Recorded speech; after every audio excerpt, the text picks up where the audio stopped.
often, especially from the Penske cars. Just the way Jack said it, too. Not a problem with the headers, nothing with the gearbox. Two things that don't necessarily have manufacturers. We'll be back.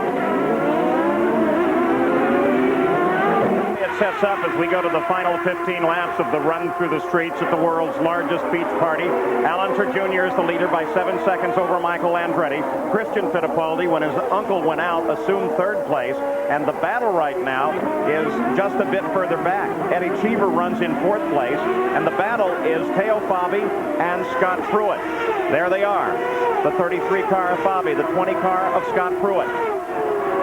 And the fight, of course, is for fifth. And keep in mind, too, Scott Pruitt, that's the Firestone shot car. That's the one car, their main car from Firestone. It's a different tire than all the Goodyears, obviously. And it's been working pretty good here. I think they've been fast all day, Paul.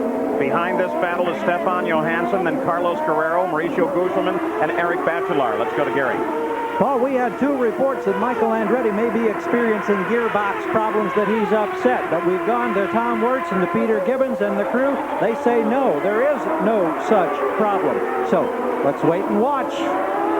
Well, Teo Fabi now closes down on Eddie Cheever as Dean Hall gets himself in trouble. Teo Fabi runs in fifth. Kind of a bad place to be setting right there. Incidentally, that's that same corner that gives a lot of them problems. Fabi in fifth, and as he closes on Cheever, that's going to be a battle for fourth. If Michael gets a break, as you see Al going by right there, get a sense of the gap back to Michael. It's about 6 or 7 seconds. You should see Michael just there. He comes through now. Under the yellow, they may close up. It depends. They're trying to pull Dean Hall back, but he wouldn't let off the brakes. He didn't realize the guys were trying to get him out of the place where the cars run. If anybody comes through there trying to pass another car, you got a problem. Danny Sullivan, as he goes through the area, darts to the inside. Boy, it's nerve-wracking when you're sitting in a car that way, the way Dean is. What about nerve-wracking for Dean? He's in the car. What about those 3 guys out in the open? It's finally let the brake off so he can get them back there. I'll tell you, you guys praised the course workers earlier, but they are the heart and soul of this sport. Imagine being willing to do what they're doing right now, not me. Exactly. I'd want to be down in that car with all the fire protection and the chassis around me and everything. 92 laps complete. Al Unser Jr. the leader. Michael Andretti. Some report that there may be a gearbox problem there. There comes the leaders through. And now we'll be looking again for Michael coming through behind him. If there is a gearbox problem, the gap has stayed roughly the same. It's now up to 7 and change, so it's actually increasing. Little Al is pulling away slightly. Well, Michael's closed up just a bit there, Sam, so I don't think he's got a transmission problem. He's got a half a second. He got the last lap. Well, Bobby, he was 5 seconds back. He's now 7 seconds back, so the gap is growing a little bit. If Al is able to hold on and win, it will be his 28th win, which will break his tie with Johnny Rutherford on the all-time win list and put him just 1 win behind Michael. And make him, without question, the absolute master of the beach. You can bet that little Al is that. He was king last year. Was he go to Emperor now? Is that the next rank up? He's really trying to take care of that car right now. He knows the other guys have been having transmission problems via Roger Penske. Bobby, what is it you think that makes your nephew so special here? There's some kind of magic that he has. You know, I think, Sam, I've been thinking about that too, because, I mean, he's looking at a 6th win. I think it's something like Pikes Peak with the youngsters. He's just inherited this race. Looking back for a second. And here he comes. Oh, that's a lot of distance to make up. 93 laps complete. That gap is now up to 8.5 seconds, so it's drawing out. Let's just ride with Michael here for a second. See if we can hear something. He's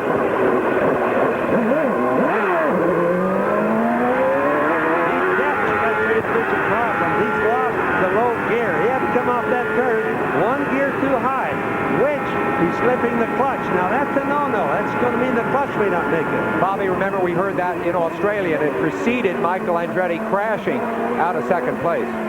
Al Unser Jr. leads it.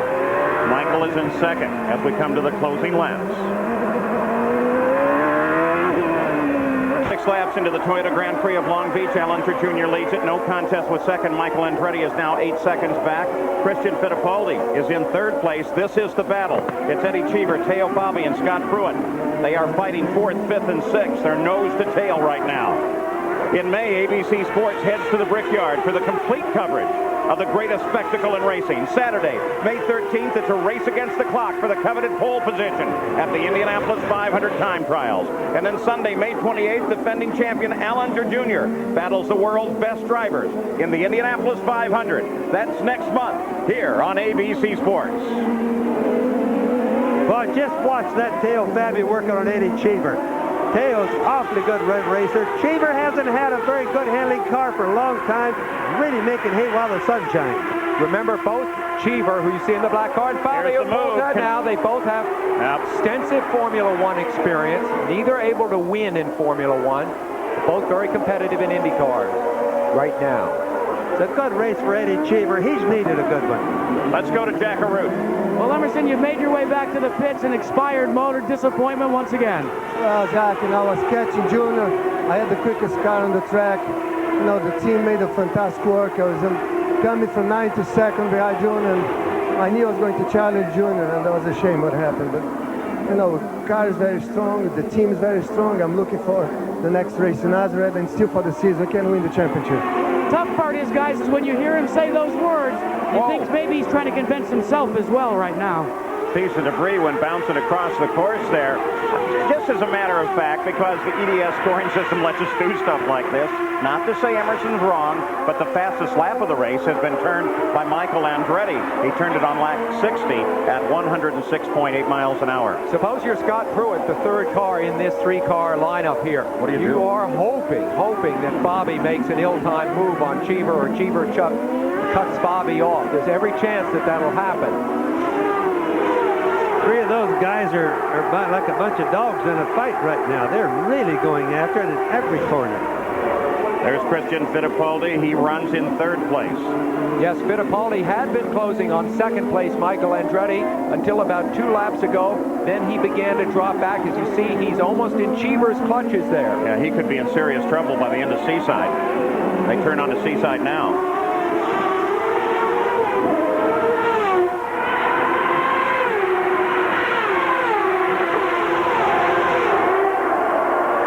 Fabi pulls over, but he's not close enough to make a pass. He keeps egging Eddie on, though. Eddie Cheever on. Eddie sees him pull over in his mirror. A little hard to see in the mirrors when a guy's directly behind you, but if you pull off the side, the guy definitely sees you.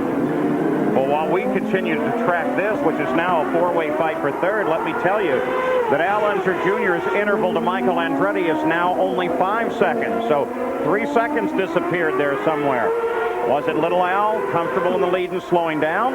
Or is Michael suddenly quicker? Just by watching little Al, Paul, I'd say that he's just being very careful. With all the engine, well, not so many engines, but transmission failures, he's got to know that he needs to finish this thing. Otherwise, no wind's going to be. Oh, and Michael locks him again and slides off. Same corner as before. The turn on the Linden. Oh, no. Second place. Jack Arute, you were about to add something to this just before Michael slid off. Well, let's add to you, the concern about Christian Fittipaldi is a failing gearbox. The concern about the slowing of Al Unser Jr., according to R. Buck and the crew, hey, when you're out front, you don't want to push it unless you have to. So they've slowed things down just a bit. So with Michael, here he is as he locked him up and slid off. Now what he did is he locked up the rears in order to keep him spinning the car out, Paul. He let the brakes off, drove ahead a little bit. Now he's got a problem because he can't get a reverse out of the transmission. The guys have got to push him back, the course worker, so he can go again. So here's what happens. Christian Fittipaldi gets past for Teo Fabi. That is now the second place car, Teo Fabi.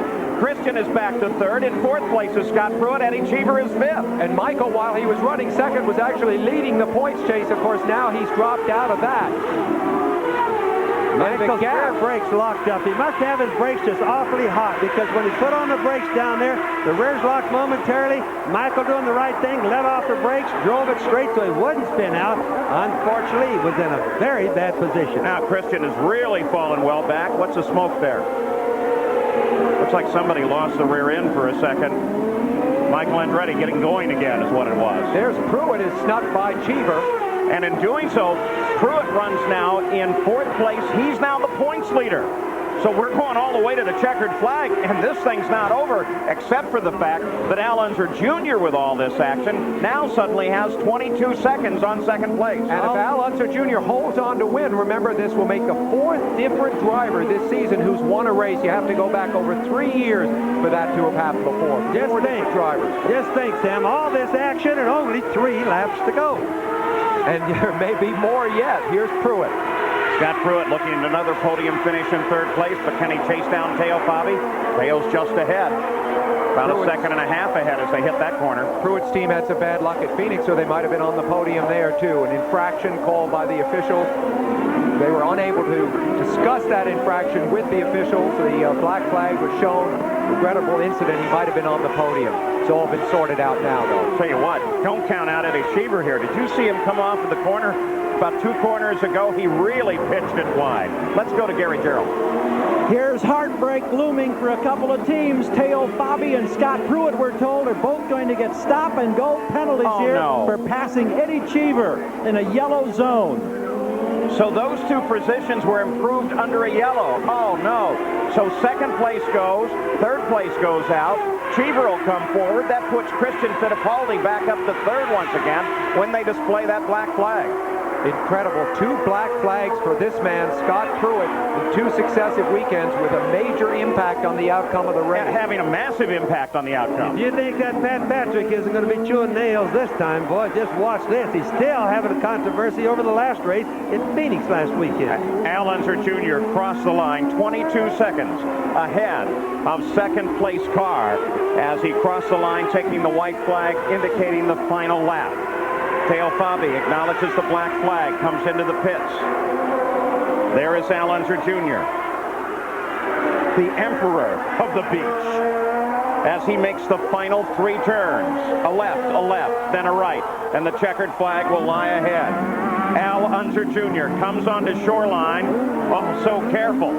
As Christian Fittipaldi stalls in front of him. That's going to cost Christian Fittipaldi greatly as Al Unser Jr. scores his 6th win at Long Beach and his 28th career win. Al Unser Jr. takes the win, and Penske Racing is looking strong again. We'll be back, hopefully, to talk with the leader right after this.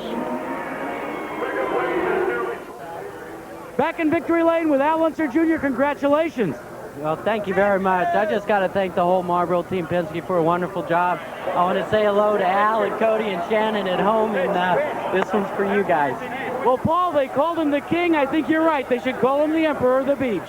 So Al Unser Jr. takes the win. They did not give us black flag to Scott Pruitt. He finishes unofficially in 2nd. Then Teo Fabi, then Eddie Cheever, then Mauricio Guzman, Christian Fittipaldi, who had a podium finish all but locked up because his car fails right at the end of the race, ends up in 14th position. And he climbed out of the car and just sat by the edge of the race course. So Penske Racing, well, they're back in the fight. Al Unser Jr. takes the win here. Next is Nazareth for the Indy cars in 2 weeks. And then, of course, we're off for our great coverage of the Indy 500 here on ABC Sports. Race team is there the whole month of May. So that's the run in the Toyota Grand Prix of Long Beach. Al Unser Jr. He's impossible to beat. I'm Paul Page for Sam Posey. Bobby Unser, Gary Gerould, Jack Arute. So long.